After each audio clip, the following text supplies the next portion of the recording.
আজ হচ্ছে শ্রেষ্ঠাদির reception day.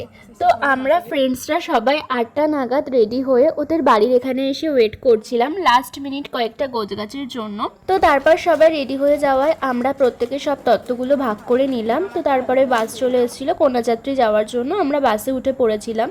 But last minute একটা ব্লান্ডার হয়ে যাওয়ার কারণে আমরা আর বাসে করে যাইনি, আমরা হেঁটেই চলে গেছিলাম। আর ব্রাইডের বাড়ি থেকে গ্রুমের বাড়ির ডিস্টেন্স খুব একটা ছিল না, তো আমাদের কারো অসুবিধাও হয়নি যেতে। আর তারপরে আমরা ভেন্যুতে পৌঁছে গেলাম। তো ঢুকেই আমরা ব্রাইড আর গ্রুমের সাথে দেখা করে আমরা ফ্রেন্ডসরা মিলে কয়েকটা পিকচার ক্লিক করে নিলাম।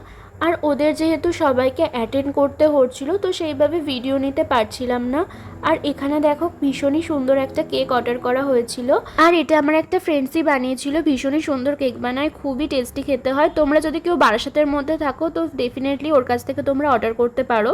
অ্যান্ড এটা হচ্ছে আমার ফাইনাল লুক। কেমন লাগছে সবাই তোমরা আমাকে জানিও। আর আমি খুব একটা ভালো মেকআপ করতে পারি না, মোটামুটি চলে যায়। আর আমার এরকম সিম্পল সফট লুকই ভালো লাগে। আর এখানে ওদের দুজনকে পাশাপাশি বসিয়ে আমরা সবাই মিলে ওদের প্রি ওয়েডিংয়ের ভিডিওগুলো দেখছিলাম, খুবই ভালো লাগছিল।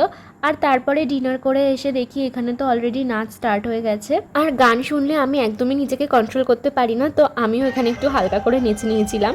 আর আস্তে আস্তে বিয়েবাড়ি ফাঁকা হয়ে যাওয়ার পর শ্রেষ্ঠাদি আর দাদা শ্যুট করে নেওয়া হচ্ছিল এখানে।